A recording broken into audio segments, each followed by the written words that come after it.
Agora que você já sabe o que são os elementos de coesão textual, não expliquei todos não, tá? Os mais legais, por sinal, ainda vêm por aí. Vou explicar pronomes demonstrativos, pronomes relativos, tudo bem? Eu só quero que você entenda, você já sabe o que significa quando o CESP diz que o elemento cumpre função coesiva, cumpre função anafórica ou cumpre função vicária, né? Significa que ele foi empregado para fazer menção a alguma coisa que já fora dita, entendeu? Então, se você diz, por exemplo, os problemas sempre surgem, temos que aprender a resolvê-los. Esse los faz menção aos problemas. Você vai se surpreender como esse tipo de questão, às vezes, na prova, cai de forma muito fácil, cai assim, por exemplo, eu tenho estas canetas porque eu careço muito delas. O CESP fala assim, ó, o termo delas retoma por coesão o termo canetas, entendeu? O que talvez possa assustar um concorrente iniciante é essa coisa de retoma por coesão, entendeu? Retomar significa repetir, tá?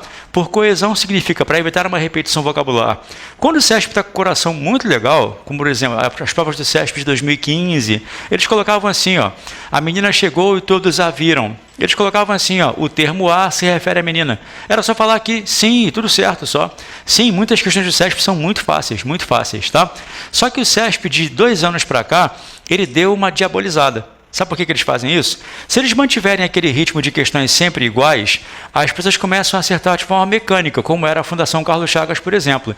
Então, de um tempo para cá, dos 20 itens de português que você vai encontrar, por exemplo, os 10 a 15 se mantêm da mesma forma, mas de um tempo para cá, eles passaram a inserir alguns aspectos novos. Vou botar no quadro aqui 2 coisas novas que foram inseridas no CESP de um tempo para cá, tá? O CESP começou a cobrar o conceito de coerência. Começou a cair muito na prova agora. E um conceito que é difícil explicar. A sorte é que o CESP só cobra o que eu vou botar aqui no quadro agora para você de forma bastante simples. O CESP passou a cobrar uma coisa chamada paralelismo, entendeu? O CESP começou a cobrar paralelismo. Coerência e paralelismo são os 2 tópicos recentes do CESP, são as paixões novas do CESP. Eles continuam cobrando as coisas que sempre caem, mas passaram a inserir agora coerência e paralelismo também, tá? Eu vou tentar, da melhor forma possível, explicar para você hoje coerência e paralelismo, tá? Olha, todos vocês sabem o que é coerência, ou pelo menos todos vocês sabem reconhecer quando um texto é coerente ou quando é incoerente, entendeu? Vou dar um exemplo de coerência, tá? Olha, esta menina, ela é muito antissocial. Ela costuma ficar em casa aos sábados à noite. O que eu falei foi coerente, não foi? O que se espera de uma pessoa antissocial é que ela fique em casa, tá? Agora, vamos lá, olha a diferença. Essa menina é muito antissocial. Frequentemente é vista em festas com os amigos. Espera aí. Há algo errado nisso, não há? Se ela é muito antissocial, como é que ela frequentemente é vista em festas com os amigos? Você entendeu a contraposição disso? A contraposição ideológica? Isso é incoerente. É como se eu dissesse para você o seguinte, ó, eu sou um cara profundamente cristão, eu sigo todos os preceitos da Bíblia, tá? E eu sou favorável à pena de morte. Espera aí, alguma coisa está errada, não está? Como é que você é uma pessoa cristã que segue os preceitos bíblicos e você é favorável à pena de morte, cara? Não tem sentido. Ah, mas eu sou favorável mesmo. Beleza, mas isso não é um preceito bíblico que diz não matarás. Você entende o que é incoerência? Incoerência é quando as ideias não se sustentam. Incoerência é quando uma ideia se contrapõe a outra, entendeu? A incoerência acontece quando uma ideia se contrapõe a outra. Quando eu falo para você assim, cara, eu sou muito bom em língua portuguesa, eu nunca tenho nenhum problema. Isso é uma incoerência, concorda? Em português eu se garanto. Isso é uma incoerência. A incoerência acontece quando a frase vai de encontro a si mesma. Quando você bota um argumento que contradiz algo que você já disse já, tá? Olha só, eu sou uma pessoa muito preocupada com as crianças. Muito preocupado com as crianças, quero ajudar todas elas, quero que todas elas tenham uma vida boa. Frequentemente eu bato nas crianças pelas quais eu passo na rua. Você entende a incoerência disso? A incoerência consiste em você chocar-se com a própria lógica do texto, tá? Daqui a pouquinho eu mostro a você que vai cair uma questão aqui de coerência, tá? As pessoas confundem muito sentido com coerência. Sentido com coerência. Eu tento buscar, com exemplos fáceis, mostrar a você a diferença entre sentido e coerência, tá? Que é o que o CESP tem cobrado. A diferença entre sentido e coerência, tá? Deixa eu explicar uma coisa para você, olha só. O CESP frequentemente proporá a você a troca de uma frase por outra, não é isso? Uma palavra por outra, um verbo por outro.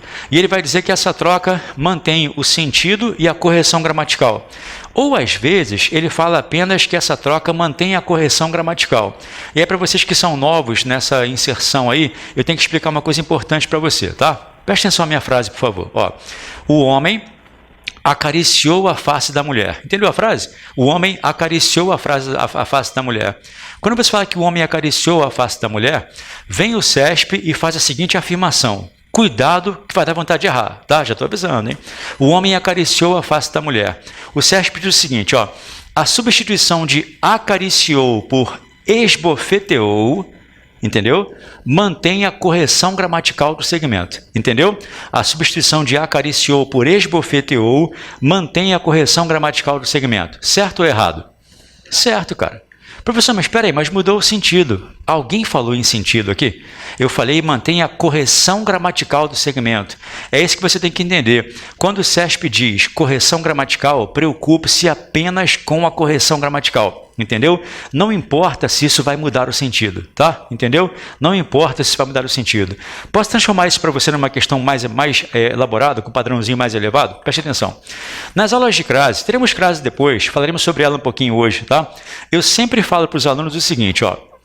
Caso apareça um verbo, ou um substantivo, ou um adjetivo, qualquer palavrinha que peça a preposição a, professor, como assim pedir a preposição a? Quem vai, vai a. Entendeu? Não interessa se você vai a Hogwarts, se você vai a Mesquita, se você vai a Minas Gerais, não interessa aonde você vai. Quem vai, vai sempre a. Entendeu? Então, o verbo ir, ele pede a preposição a. Eu só quero usar uma linguagem um pouquinho mais técnica com você, tá? O verbo ir rege a preposição a, entendeu? Por isso que o nome é regência, tá? O verbo pede a preposição a, o verbo rege a preposição a. Aí, sempre que eu vou explicar crase para os alunos, eu falo assim, ó. Caso haja um termo que peça a preposição a, ó, não vou a festas, não vou às festas. Preste atenção, tá? Se você vir que há um termo que peça a preposição a, pode guardar essa informação no coração que ela vai ser muito útil para a sua prova. Isso cai muito na prova, tá? Caso haja um termo que peça a preposição a, se você vir a mais plural, nunca, nunca, nunca vai haver crase. Tá? Nunca, nunca. Em compensação, por outro lado, se houver um termo que peça a preposição a e ele colocar as, está vendo o S aqui? As mais plural, sempre vai haver crase. Entendeu o que eu falei? Se houver um termo que peça a preposição a, quem vai, vai a. Quem é favorável a. Quem se opõe a. Se houver a mais plural, jamais haverá crase. Agora, se houver as mais plural, sempre haverá crase, tá? Agora, voltando à questão que eu falei para você antes, vamos lá. É muito diferente, cara, é muito diferente ela dizer para mim, não vou a festas, e ela dizer, não vou às festas. Há uma diferença significativa aqui, sabe por quê? Se ela fala que não vai a festas, e ela fala que não vai às festas, ela é mais antissocial do que ela. Sabe por quê? Deixa eu te explicar. A pessoa que não vai às festas, ela não vai a 2 ou 3 específicas festas, entendeu? Ela não vai às festas de São Jorge, talvez. Ela não vai às festas de final de ano, entendeu? Ela não vai às festas organizadas pela família. Agora, a pessoa que não vai a festas, ela não vai a festa nenhuma. Entendeu? A pessoa que não vai às festas não vai a 2 ou 3 festas específicas. A pessoa que não vai a festas não vai a festa nenhuma. Entendeu? Eu sempre gosto de usar um outro exemplo para ficar mais fácil para você. E você entende melhor. As é a preposição mais artigo, tá? É como se eu colocasse, por exemplo, da. E aqui é a preposição sem o artigo. É como se eu colocasse de. Isso aqui é uma preposição pura, isso é uma preposição com artigo, tá? Todos vocês passam a enxergar com mais facilidade a diferença de empregar o artigo e não empregar o artigo se eu usar um exemplo fácil para você. Compare a diferença entre um homem que não gosta da mulher e um homem que não gosta de mulher. Entendeu a diferença entre não gostar da mulher e não gostar de mulher? Se o cara não gosta da mulher, existe uma mulher no mundo da qual ele não gosta, entendeu? E se o cara não gosta de mulher, ele não gosta de mulher nenhuma, entendeu? Uma coisa é a pessoa que não gosta da festa, outra é a pessoa que não gosta de festa, entendeu? Então, ó, há uma alteração aqui de sentido perceptível, tá? Perfeito. Junte esta informação com o que eu explicara antes, que eu vou criar uma questão do CESP para você agora, tá? Preste atenção, olha só. No texto original, lá no texto vai estar assim, tá? Não vou a festas, tranquilo? Sem o indicador de crase, tá? Aí vem o CESP e diz o seguinte, a substituição de a festas por as festas com o indicador de crase manterá a correção gramatical do segmento. Certo ou errado? Certo. Se eu trocar isto aqui por isto aqui, a frase continua gramaticalmente certa. Professor, mas você acabou de falar que o sentido é diferente. Pois é, mas eu não falei em sentido, eu falei só em correção gramatical, entendeu? Agora, cuidado, se o CESP disser que a troca de a festas por as festas mantém a correção gramatical e o sentido, aí está errado. Entendeu, pessoal? Manter a correção gramatical é preocupar-se apenas com a correção gramatical. Manter a correção e o sentido é manter a correção e o mesmo sentido original. Tá legal? Vou dar um outro exemplo. Vou dar um exemplo mais fácil para você, tá? Preste atenção. Ó. O homem sempre amou a mulher. O homem sempre amou a mulher. Entendeu a frase? O homem sempre amou a mulher, tá? Preste atenção, eu sou o CESP, tá? Diga sim ou não à minha afirmação, tá? A troca de amou por odiou mantém a correção gramatical do segmento, certo ou errado? Certo, cara. O homem sempre odiou a mulher. A frase continua gramaticalmente correta, entendeu? Agora, se ele dissesse que isso manteria a correção e o sentido, aí estaria errado, tá? Tudo certo aí? Vocês estão com cara de assim, não estou entendendo muito bem. Eu vou explicar mais uma vez, tá? Presta atenção. Quando o CESP propõe a troca de uma palavra por outra, de uma frase por outra, ele pode dizer que essa troca manteve a correção ou que manteve a correção e o sentido. O que eu quero que você entenda, daqui a pouco você vai enxergar isso, é que se o CESP disser que a troca mantém a correção gramatical, não se incomode se a frase mudou de sentido, entendeu? Porque quando o CESP fala correção, ele só quer a correção, tá? Ele só quer a correção. Frequentemente ele falará isso para você, tá? Por exemplo, ele fala assim, a frase bem tranquila, ó, o carro perseguia os mendigos. O carro perseguia os mendigos. Se ele propuser a troca de perseguia por atropelava, isso muda o sentido, não muda? Só que se o CESP não falar em sentido e disser que essa troca mantém a correção gramatical, você vai dizer que sim, tá? Quando o CESP fala em correção, ele fala só em correção, tá? Até aí tudo certo para todos, beleza? Você está com aquele olhar estático de não estou entendendo, mas não quero falar. É aquela carinha assim, ó, que você olha fixamente para o professor sem piscar muito. E o que dá mais peninha é quando o aluno faz esta carinha aqui, ó. Esta carinha significa o meu coleguinha entendeu e eu não, entendeu? Você sente que o coleguinha entendeu, você fica sem graça, assim, porque aí você finge que entendeu. Deixa eu explicar uma coisa para você. Todo mundo sabe quando você fingiu que entendeu, tá? O professor percebe, ele olha para você, tadinho, ele fingiu que entendeu. Então eu vou explicar mais uma vez, tá? Porque eu flagrei vários olhares assim, tá? Não pressa não, eu quero que você passe, não quero, você tem que passar, tá? Quando o CESP propuser a você a troca de uma palavra por outra, de uma frase por outra, de uma oração por outra, ele pode falar o seguinte, ó, a troca da frase X pela frase Y mantém a correção gramatical do segmento, entendeu? Ou ele pode falar que a troca da frase X pela frase Y mantém a correção e o sentido. Uma dica que eu vou dar para você quando fizer essas questões. Se ele falar só correção, sublinha a correção, tá? Se ele falar correção e sentido, sublinha a correção e sentido. Mas é imprescindível que você entenda que se ele falar em correção, você não vai se incomodar com a droga do sentido, entendeu? Porque o CESP faz para te sacanear é o seguinte, ele propõe uma troca, presta atenção, tá? Ele propõe uma troca em que se mantenha a correção, entendeu? E de sacanagem muda o sentido, tá legal? Porque ele espera que você pense no sentido e se enrole. Você não vai se enrolar. Se o CESP disser que a troca mantém a correção gramatical, é só não falar nós vai, os cachorros latiu, entendeu? Eu vi ela. É só não falar isso aí que a frase mantém a correção gramatical, beleza? Agora, a correção e sentido é outra coisa. Então, eu vou criar uma outra situação para você. Você concorda que assassinar e agredir são coisas diferentes? Então, preste atenção, tá? O homem foi preso por ter assassinado a mulher. O homem foi preso por ter assassinado a mulher. Entendeu a frase? Aí vem o CESP, ó.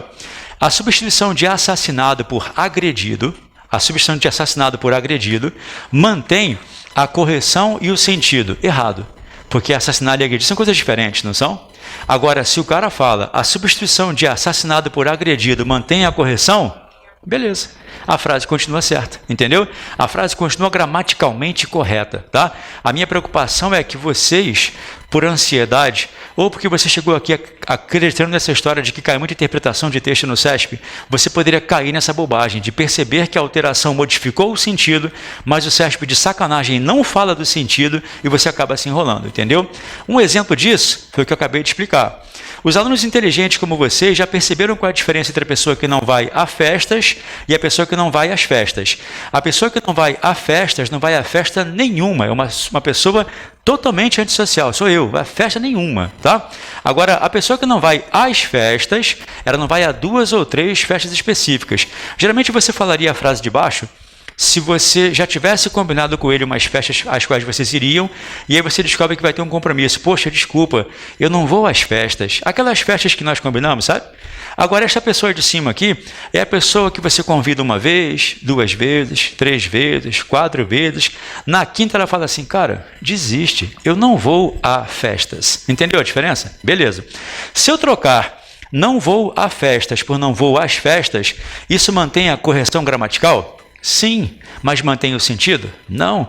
Você vai ter que estar atento na prova para saber se o SESP pediu a correção ou a correção e o sentido. Entendeu? Isso cai no SESP todo dia. Todo dia isso cai no SESP. E não é uma questão só não, hein? Dos 20 itens, são várias. 5 ou 6 delas aparecem. Você vai ver aqui. Eles propõem a troca de uma frase por outra e falam em correção e sentido, tá? Isso já não é das coisas mais fáceis de entender, não. Já reparou como é que dá uma travada na nossa mente? Porque você quer interpretar as coisas pelo sentido, né? E aí, beleza, Satanás estava entediado no inferno, o que ele fez? Já estava enjoado, agora eu vou criar mais um detalhe. Coerência, entendeu? Aí ficou um pouquinho pior. Tá? Ficou um pouquinho pior, porque antigamente era correção, sentido, correção e sentido, agora o cara fala em correção e coerência. Aí ferrou.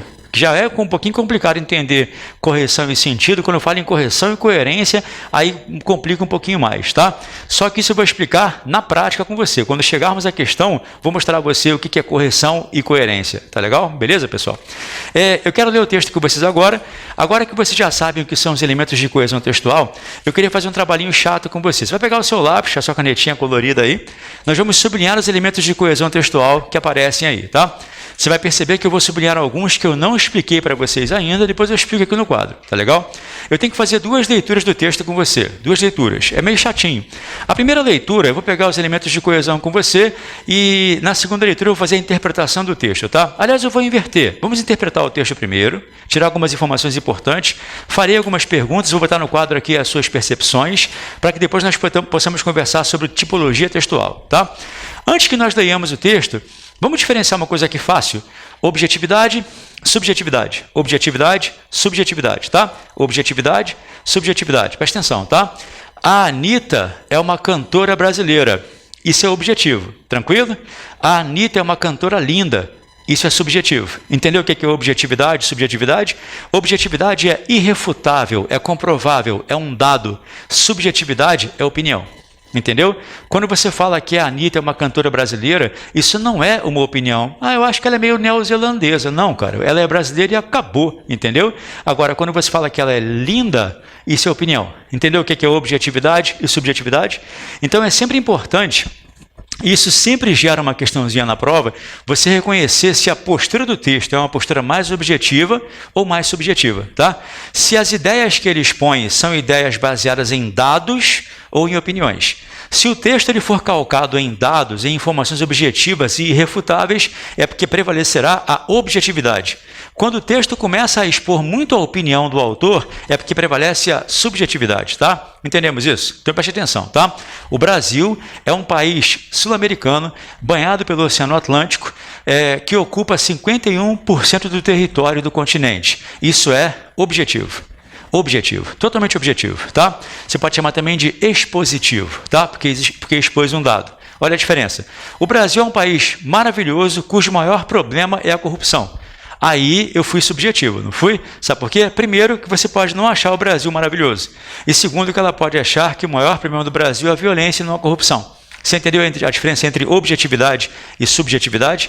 Seria maravilhoso se eu pudesse dizer para você assim, ó, relaxem, o texto ou é objetivo ou é subjetivo. Não, eles fazem combinações dos dois, entendeu? No texto há combinações. Às vezes o cara é mais objetivo, às vezes o cara é mais subjetivo, tá? Então vamos lá. Gisele Bündchen é uma modelo brasileira. Gisele Bündchen é uma modelo brasileira. Objetivo, certo? Objetivo. Gisele Bündchen é uma modelo belíssima. Subjetivo. Pode ser que você não ache. Entendeu? Então, subjetividade é quando o autor se manifesta de forma a expor uma opinião da qual você possa discordar ou com a qual você possa concordar, tá legal? E aí eu queria dar atenção a esse fator quando eu leio o texto com você, pode ser? Pode ser parágrafo por parágrafo. Pessoal, e esse parágrafo aí, foi mais objetivo ou mais subjetivo? Tá? Vamos ver? Olha só. A vida humana só viceja sob algum tipo de luz, de preferência a do Sol, tão óbvia quanto essencial. Pessoal, isso é objetivo, concorda? A vida humana só viceja sob algum tipo de luz, quer dizer que todas as vidas, a vida humana, depende da luz. De preferência à luz do Sol, tão óbvia quanto essencial. Daqui a pouco eu volto e pego os elementos de coesão com você, tá? Somos animais diurnos, por mais que boêmios da pá virada e vampiros em geral discordem dessa afirmativa. Você percebeu que o texto é engraçadinho, né? O texto gosta de fazer uma gracinha. Esse tipo de texto é chamado de texto leve, é um texto mais leve. É um texto que não fica calcado só em opiniões, em informações que sejam baseadas em dados de forma fria, não. O cara bota uma informaçãozinha mais leve ali, tá? Geralmente são textos mais fáceis de ler. Poucas vezes a gente pensa nisso, do mesmo jeito que devem ser poucas as pessoas que acordam se sentindo primatas, mamíferos ou terráqueos, outros rótulos que nos cabem por força da natureza das coisas. Ele quer dizer o seguinte, ó, nós somos animais predominantemente diurnos, né? A nossa atividade predominante ela é diurna, a gente trabalha de dia, a maioria de nós pelo menos, né? Aí ele faz uma brincadeirinha, ele bota como uma contraposição, peraí, a não ser os boêmios, né? Os boêmios e os vampiros. Esses são animais, pelo que você pode perceber, de atividade noturna. Ele faz uma brincadeirinha aí, não faz? Olha só, a humanidade continua se aperfeiçoando na arte de afastar as trevas noturnas de todo hábitat humano. Luz soa para muitos como sinônimo de civilização e pode-se observar do espaço o mapa das desigualdades econômicas mundiais desenhado na banda noturna do planeta. A parcela ocidental do hemisfério norte é de longe a mais iluminada. Dispor de tanta luz assim, porém, tem um custo ambiental muito alto, avisam os cientistas. Esse avisam os cientistas aí tem um nome, isso aí se chama recurso de autoridade. Sabe o que é recurso de autoridade? É quando eu tento convencer vocês de que comer brócolis é saudável. Tá legal? Pessoal, comam brócolis, hein? Brócolis é saudável, brócolis é muito saudável. Se eu repetir essa informação várias vezes para você, em algum momento você dirá, professor, você é formado em letras. O que você sabe de consumo de brócolis? Entendeu? Você não é formado em nutrição. Aí, para convencer você, eu uso um recurso de autoridade, que seria assim, ó, mas espera aí, segundo o nutricionista João das Couves, o consumo de brócolis é saudável. Quando eu falo segundo o cientista, segundo o nutricionista, segundo o advogado, eu estou recorrendo a uma autoridade sobre o assunto. Eles chamam isso de recurso de autoridade, tá? É uma forma de argumentação. Veja se ele dissesse para você que dispor de tanta luz assim tem um custo ambiental muito alto, se ele parasse por aí, pareceria que era o próprio cara se manifestando só, sem nenhum embasamento. Mas quando ele fala avisam os cientistas, ou seja, não é qualquer Zé Ruela, são cientistas dizendo, ele usou aí o chamado recurso de autoridade, tá legal? Esse nomezinho pode aparecer no CESP de vez em quando. No primeiro período do terceiro parágrafo, o autor recorre a um recurso de autoridade como forma de argumentação. Recorrer a um recurso de autoridade é citar uma autoridade num assunto para convencer você de algo, tá? Nos humanos, o excesso de luz urbana que se infiltra no ambiente no qual dormimos pode reduzir drasticamente os níveis de melatonina, que regula o nosso ciclo de sono-vigília. Significa que dormir de luz acesa atrapalha, tá? Mesmo assim, sinto sou eu, concorda? Eu sinto. Olha que marca de subjetividade aí, óbvia. Quando o cara fala eu sinto, cara, ele quer dizer o seguinte, ó, eu não sei o que a humanidade pensa, tá? Mas eu sinto, é a minha opinião, é a minha percepção. Então eu tenho uma marca de subjetividade perfeita aí, tá? Sinto uma alegria quase infantil quando vejo se acenderem as luzes da cidade. E repito para mim mesmo a pergunta que me faço desde que me conheço por gente. Quem é o responsável por acender as luzes da cidade? Entendeu a marca da subjetividade aí? O cara fala da opinião dele, ele vinha até expondo dados, né? Ele vinha até expondo coisas aí que são cientificamente comprováveis, mas ele foi lá e se expressou mais subjetivamente. Então o CESP poderia dizer 1, 2, 3, 4, que no quarto parágrafo prevalece a subjetividade. Entendeu? No quarto parágrafo prevalece a subjetividade. Subjetividade é a visão do eu, é o que eu sinto, é o que eu penso, é o que eu acho, tá? No quarto parágrafo prevalece a subjetividade, tá legal? Ou então no quarto parágrafo prevalece a pessoalidade. Pessoalidade, subjetividade, significa que o autor se manifesta pessoalmente quanto à questão, tá? O mais plausível é imaginar que essa tarefa caiba a sensores fotoelétricos espalhados pelos bairros. Mas e antes dos sensores, como é que se fazia? Imagino que algum funcionário trepava na antena mais alta, no topo do maior arranha-céu, e ao constatar a falência da luz solar, acionava o interruptor e a cidade toda se iluminava. Não consigo pensar em um cargo público mais empolgante que o desse homem.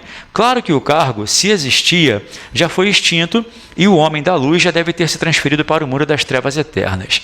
Pessoal, você percebeu que o texto dá uma guinada? Ele começa objetivo e fica subjetivo depois?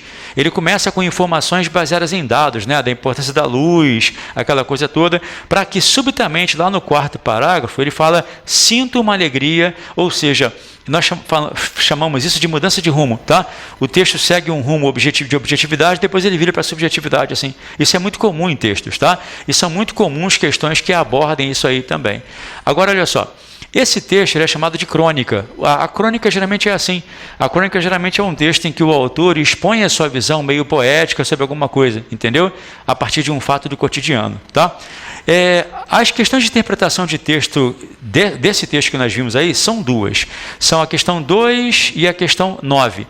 Eu vou ler a questão 2 e a questão 9 com você, para que nós percebamos se já somos capazes de fazê-las por essa leitura inferencial e superficial que eu fiz, tá? A questão 2 faz o seguinte, ó. Infere-se do primeiro parágrafo do texto que boêmios da pá virada e vampiros diferem biologicamente dos seres humanos em geral, os quais tendem a desempenhar a maior parte das suas atividades durante a manhã e a tarde. Lá no texto, ele citou boêmios da pá virada e vampiros como um contrassenso, como um contraponto às pessoas de atividade diurna. É como se eu dissesse, ó, nesta sala aqui, a maioria de nós tem atividades diurnas, a não ser você, que é uma vampira, e ele que é um boêmio, entendeu? Ou seja, você citou dois contrapontos aí, tá? Preste atenção. Essa questão 2, ela está altamente armadilhosa. Eu fiz essa questão com a turma da manhã aqui, há um tempo, e aí muita gente se enrolou com essa questão. Eu mesmo não concordei a princípio com o gabarito, depois eu fui olhar, analisar com calma, e eu percebi qual é a questão. O Sesc foi muito sacana aí, tá? Vocês sabem o que são os vampiros, né? Vampiros são criaturas mitológicas que, segundo determina a lenda, eles têm atividade noturna, não é isso? Não serve o crepúsculo, não. O crepúsculo, o vampiro aparecia brilhando de dia lá, né? Esquece o crepúsculo, tá? Pensa no Drácula. Mas sabia que no Drácula também anda de dia? Melhor você pensar no vampiro clássico qualquer, tá? Então vamos lá. A história clássica do vampiro determina que são animais de atividade noturna, né? E o sol poderia matá-los, inclusive. Então ele fala que vampiros, e o pessoal que gosta de beber à noite, aí os boêmios da pá virada, são pessoas de atividade noturna, tá legal? Agora eu vou ler de novo para você a questão. Para mim foi a questão mais difícil da prova, Ele fala o seguinte, ó, infere-se, pessoal, infere-se quer dizer conclui-se, subentende-se, beleza?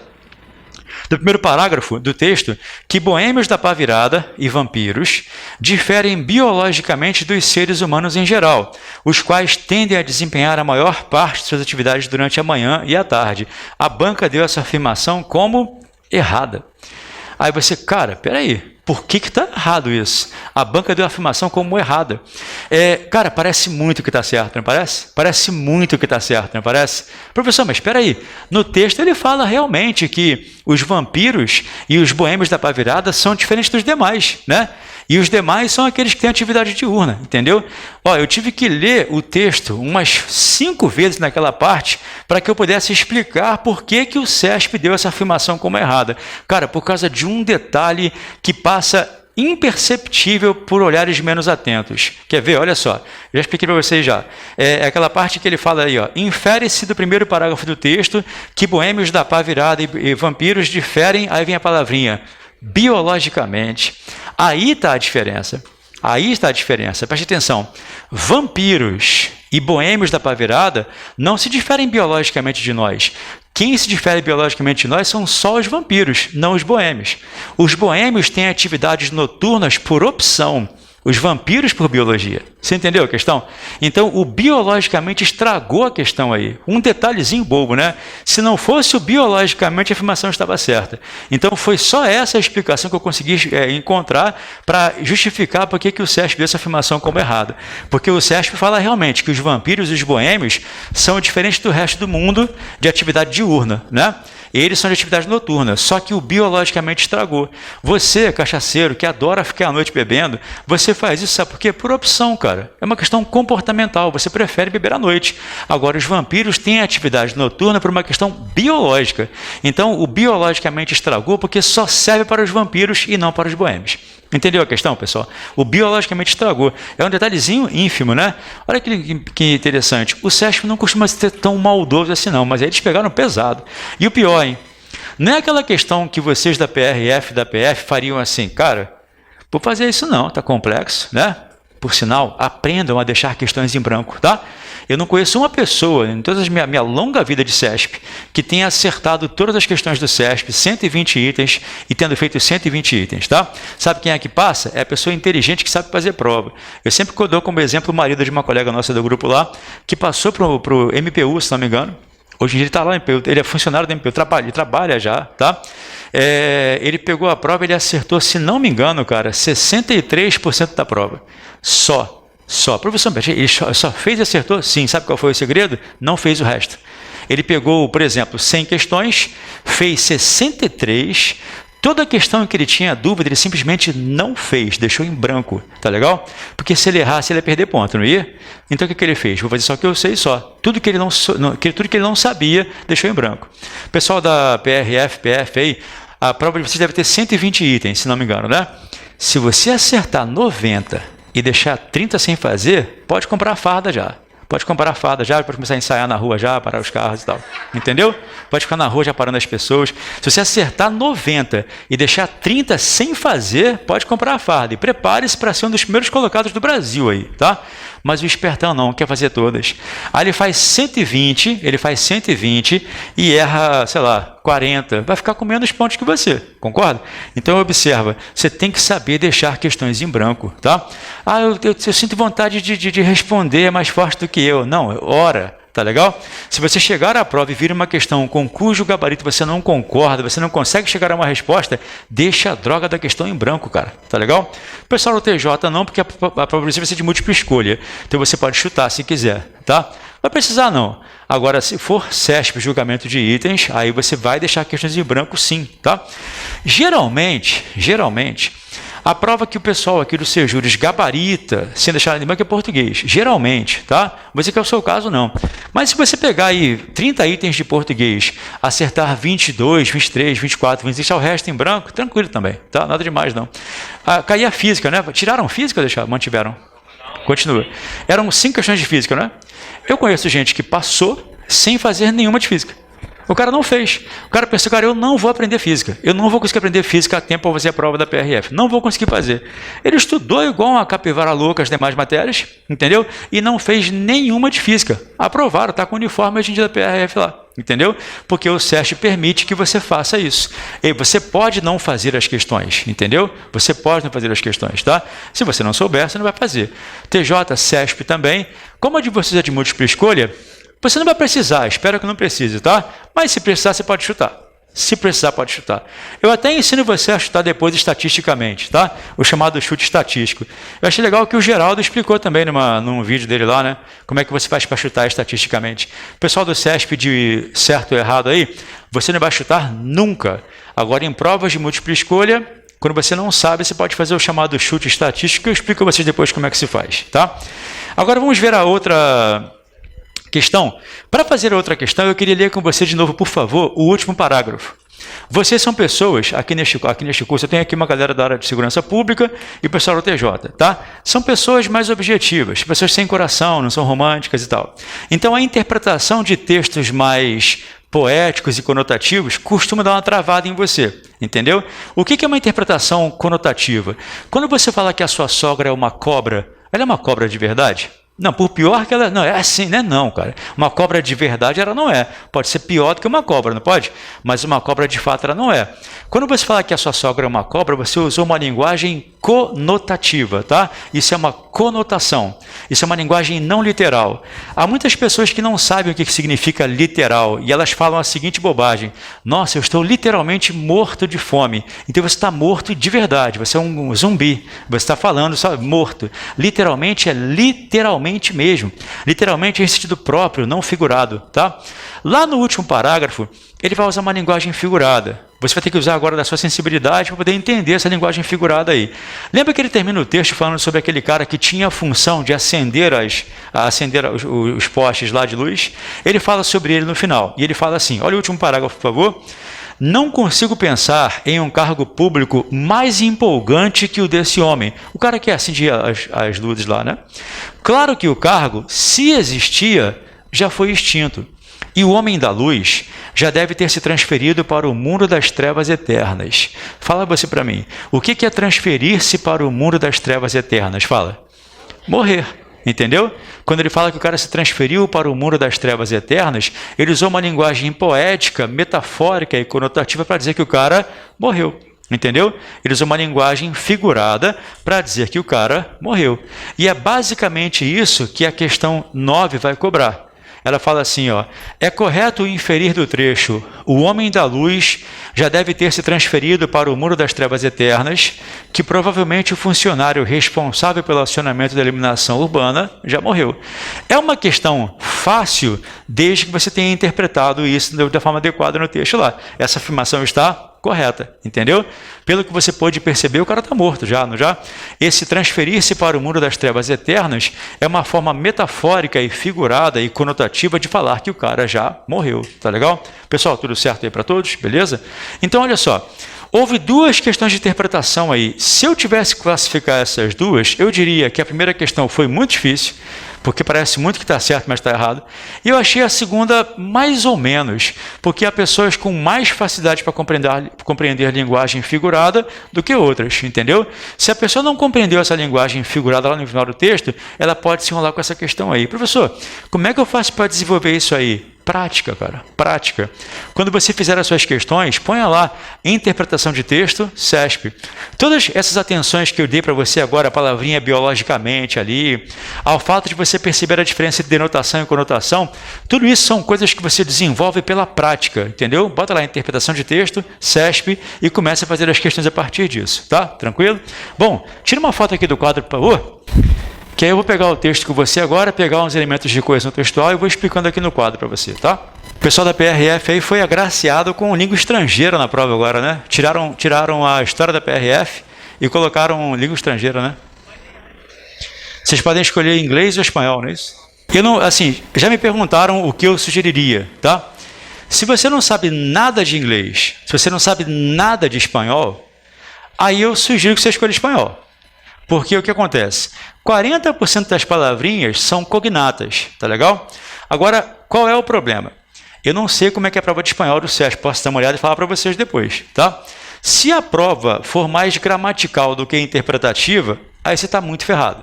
Por quê? A gramática do espanhol ela é mais complexa que a do português, entendeu? A gramática do espanhol é mais complexa do que a do português. Para entender uma frasezinha ou outra solta, beleza, o espanhol é melhor. Para quem não sabe nada de uma nem outra, você vai compreender um 40% ali, tá? Mas se eles cobrarem gramática, você está muito ferrado. Porque a gramática do espanhol é mais complexa que a gramática do português.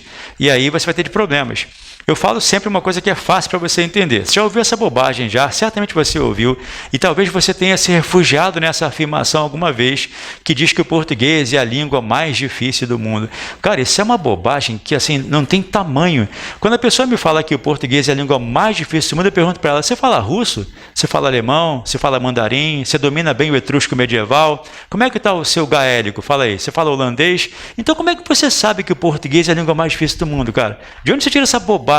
Isso aí. As pessoas falam que o português é o mais difícil do mundo porque elas comparam o português com o inglês, não é isso? E quem te falou que inglês é fácil? O inglês é fácil para falar how are you, hello, yellow, entendeu? Nesse nível, qualquer língua é fácil, cara. Nesse nível, qualquer língua é fácil. Ah, mas o inglês é mais fácil. Eu dou sempre um exemplo para você. Como é que você falaria em inglês a seguinte frase? Ontem, vi uma mulher por cujos olhos me apaixonei. Como é que você fala isso em inglês? É tão difícil quanto em português, cara. As pessoas acham que o inglês é mais fácil porque você se satisfaz em falar hello, how are you, I'm fine, entendeu? What's your favorite color? Nesse padrão, qualquer língua é fácil, cara. Agora, se você tiver que colocar pronome relativo, regência, toda a língua fica difícil. E quando você pressiona uma pessoa que gosta de inglês a falar, ontem vi uma mulher por cujos olhos me apaixonei, ela te dá a desculpa clássica, aprenda. Nem tudo pode ser traduzido. Já viu isso já? Significa eu não sei, tá? Nem tudo pode ser traduzido, significa eu não sei botar essa frase em inglês, beleza? Porque ela tem correspondente em inglês, sim. E é tão difícil quanto em português. Só que no bate-papo diário tudo é fácil, tá? Então, se eu tivesse que recomendar a vocês, não sabe nada de um, nem do outro, você chama o verbo to be de verbo to be, entendeu? Você não sabe nada. Então você vai escolhe o espanhol. Pelo menos você vai poder conhecer uma palavrinha ou outra ali. Mas é o que eu te falei, eu não sei como é que é a prova de espanhol do CESP. Se eles cobrarem gramática, você está muito ferrado, porque a gramática do espanhol é mais difícil que a gramática do português, entendeu? Escolhe o espanhol e dá uma estudada, entendeu? Faz algumas questões em casa e aprende português. Porque a coisa é bem parecida. Uma coisa bem parecida. Vocês empregam um cujo batendo papo? Ontem vi uma mulher cujos olhos eram azuis. Veja aquele cachorro cujo pelo é preto. Você fala cujo em português? Não. Ele é difícil em português e tem exatamente o mesmo emprego em espanhol e em inglês também. Então a dificuldade que as pessoas têm pode ser superada se você aprender em português também. Por isso que o espanhol acaba sendo um pouquinho mais fácil se você aprender o português também, tá? Vou pegar o texto com você rapidinho aí, pessoal. E aí vamos esbarrar com alguns elementos de coesão textual que eu ainda não expliquei. Só que quando ele aparecer aí, eu explico aqui no quadro para você, tá? Agora vem aquela leitura um pouquinho mais chata. Pega o seu lápis, a gente vai sublinhar os elementos de coesão textual que aparecem aí, tá? A vida humana só viceja sob algum tipo de luz, de preferência a do sol. Já pega este A aí. O primeiro elemento de coesão textual que aparece nesse texto é este A aí, tá? Você concorda que este A aí empregado na linha 2 é um elemento de coesão textual cujo referente à luz, não é isso? Esse A faz referência à luz, não faz? Então o CESP poderia dizer que o elemento A, na linha 2, retoma por coesão o termo luz, tá? Tranquilo? Tão óbvio quanto essencial. Somos animais diurnos. Pessoal, rapidinho. Não é recurso de coesão, então, tá? Não é recurso de coesão. Mas você concorda que o sujeito de somos nós? Nós somos. Nós somos. O Sérgio poderia dizer que o sujeito dessa oração está elíptico, subentendido, tá? Remete ao sujeito nós aí. Somos animais diurnos, por mais que boêmios da pá virada e vampiros em geral discordem, olha para cá, dessa afirmativa. Dessa afirmativa. Esse dessa afirmativa, ele se refere à afirmativa de que nós somos animais diurnos. Esse dessa afirmativa se refere ao fato de que nós somos animais diurnos, tá? Quer uma dica para você? Sempre que o CESP disser para você que a palavra X se refere à palavra Y, troque X por Y. Se ele disser para você que o A se refere à luz, é só trocar o A pelo luz. Vê se não dá certo, ó. A vida humana só viceja sob algum tipo de luz, de preferência a luz do sol. Significa que esse A remete à luz, tá? Esse dessa afirmativa aí se refere ao fato de que nós somos animais diurnos. Eu vou convencer você, tá? Somos animais diurnos, por mais que boêmios da pá virada e vampiros em geral discordem de que somos animais diurnos. Reparou? Então, dessa afirmativa aí remete ao que já fora citado. Um detalhe que eu vou explicar para você daqui a alguns minutos é o seguinte, ó. Por ter feito menção a uma coisa que eu já falei, ele colocou dessa e não desta. Essa é uma das coisas que você tem que aprender, vou explicar daqui a pouco. Quando você emprega um demonstrativo no texto, em referência anafórica, em menção a alguma coisa que já fora citada, você tem que colocar sempre isso, esse, essa, esses, essas, tá? Aprende a falar certo, depois aprende a falar errado, tá? Vamos lá, vou falar certo, hein? A violência cresce a cada dia e esse problema parece não ter fim. Reparou que eu falei esse problema em menção à violência que eu já citei? Tá certinho, tá? Vocês dedicam a vida ao estudo e esse comportamento os conduzirá à vitória. Esse comportamento faz menção ao que eu já disse, tá? Beleza, pessoal? Agora aprenda a errar, tá? João estuda muito e por isto é criticado. Isto não, isso. Se eu já citei, é isso, tá? A violência cresce a cada dia e nada se faz para que se contenha este problema. Este problema não. Esse problema. Se eu já citei, eu tenho que colocar as variações de isso, esse, essa, esses, essas. Tudo certo, pessoal? Daqui a pouquinho teremos aqui, ó, pronomes demonstrativos. Você aprender a empregar todos eles de forma adequada, tá? Para que hoje à noite, em casa, você tenha mais um tópico do que concursos para se divertir, tá? O CESP adora. Vou pegar só o primeiro parágrafo com você só. Poucas vezes a gente pensa nisso. Reparou que ele botou nisso aí? Em menção ao fato de que nós somos animais noturnos? Nisso também é outro recurso de coesão. Preparem-se para o seguinte, nem todos os autores dos textos que você lerá são precisos gramaticalmente. O cara até agora foi perfeito. Todos os recursos de coesão que ele utilizou respeitando a gramática, tá? O cara poderia, por exemplo, errar e falar aí, mas a gente não pensa nisto, ficaria errado. É nisso.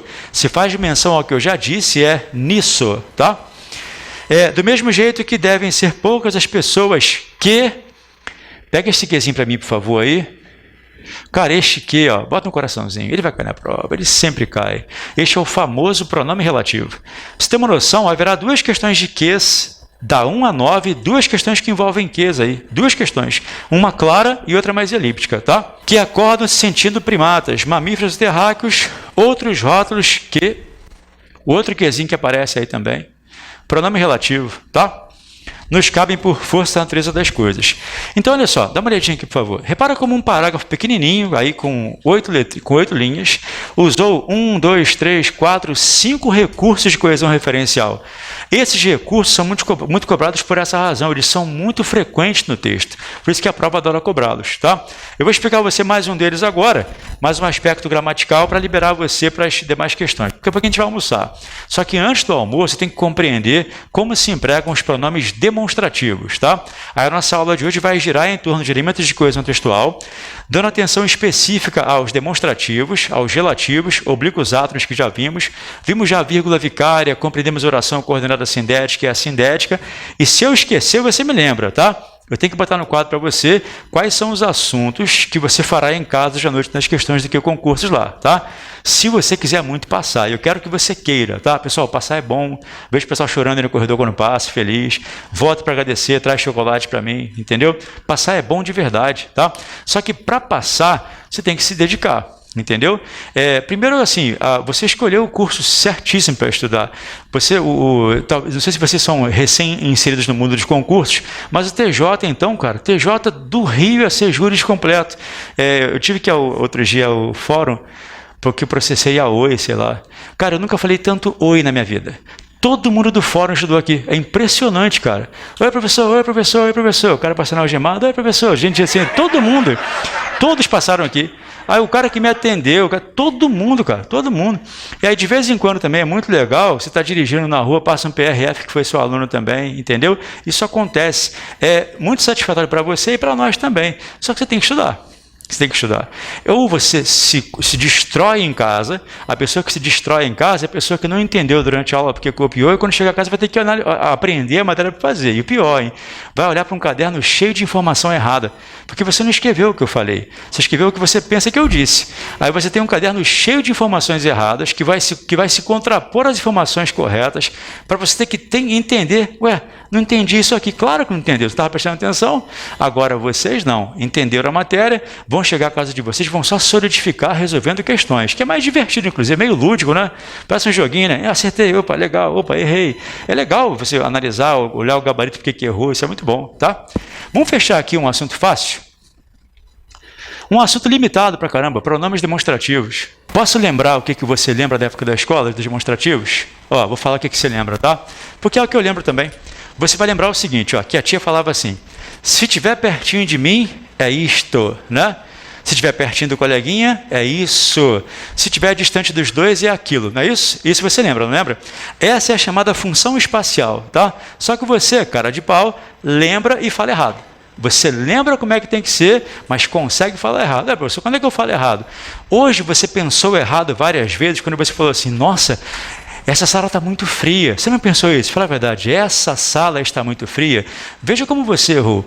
Se você está na sala a que você se refere, você não pode chamá-la de essa sala. O certo é esta sala, entendeu? A sala em que estou é esta. Sejures não é esse curso, não. Sejures é este curso. Nova Iguaçu não é essa cidade, é esta cidade. O Brasil não é esse país, o Brasil é este país. Então a música da Legião, ele tinha que cantar assim, que país é este e não esse. A menina me provou, cara, eu não confiei nela, que a música Que País é Este? Ele canta esse, não canta? Que país é esse? Ele fala esse.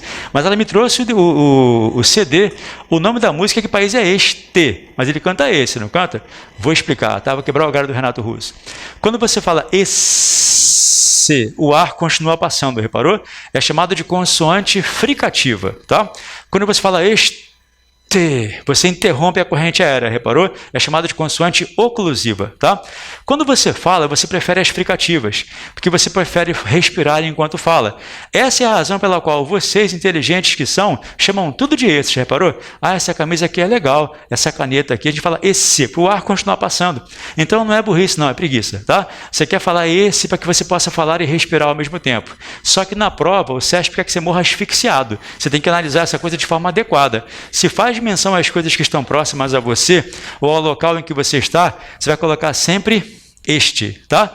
Então, esta sala está muito fria. Esta sala está muito fria. Este curso custa muito caro. Esta cidade está cheia de buraco. Que país é este em que nós vivemos?